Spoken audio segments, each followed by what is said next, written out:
sit with me for a minute under the shade of this pecan tree. Um, this morning I finally just gave in to something that the Lord has put on my heart, and it's the word lament. And I'm sure most of you guys know what lament means. And the author of Lamentations ought to be Jeremiah. You see, Jeremiah was a man of God. He was chosen. But if anything we learn from Jeremiah is that being chosen doesn't mean that you're excluded from the suffering of the world. You see, lamentation sad to read, because if it's Jeremiah, Jeremiah is absolutely in mourning over his people. I mean, God has used him to tell him what he's going to do if they don't give up their sin. You see, God had entered into a covenant of love with these people. They were chosen by him to be his people. And the only thing that he wanted from them was obedience.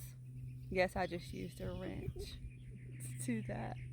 But anyway, all he wanted from them was obedience. That's all he required from them. And they just couldn't bring themselves to do it. They wouldn't. And so God had no choice. The consequences of their action has finally caught up with them, and now Judah is destroyed. And now presumably Jeremiah is writing these what they're called poems that make up the book of Lamentations. And I see his two parts. I see two parts of him in chapter 3 for sure. You see, at first, in the beginning of chapter 3, Jeremiah just starts describing his emotions and his physical self.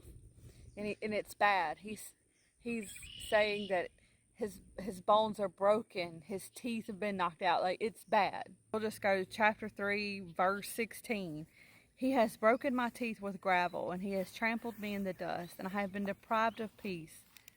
I have forgotten what prosperity is. So I say, my splendor is gone, and all that I have had hope from the Lord.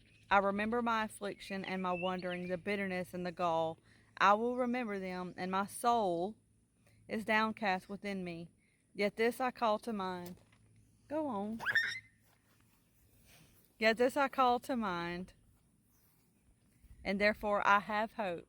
And here's the switch.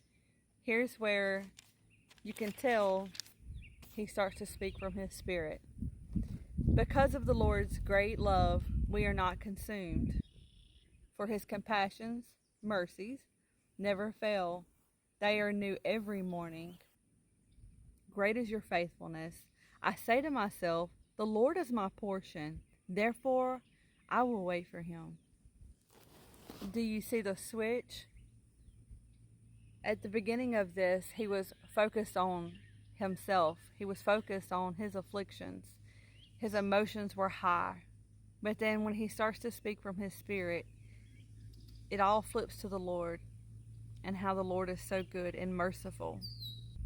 You see, when we have our focus on Jesus, the problem looks a little different. But when we have our focus on the problem, well, then the Lord looks a little different.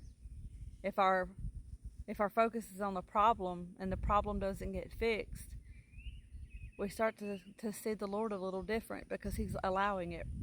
But when we're looking at God, when our focus is on Jesus and the problem doesn't get fixed the way we think it should, it's okay because we already know he's providing everything that we need. We have a better understanding. He's giving us peace. And we begin to see that there is a whole nother purpose for it. The pain actually turns into something different. We get to see his hand in it. So what's the point of all this? Well, I'm glad you asked. Mainly is I want you to check yourself. If you are living from your soul, I need you to know it. If you're living from a place of postured from your spirit, I need you to know it.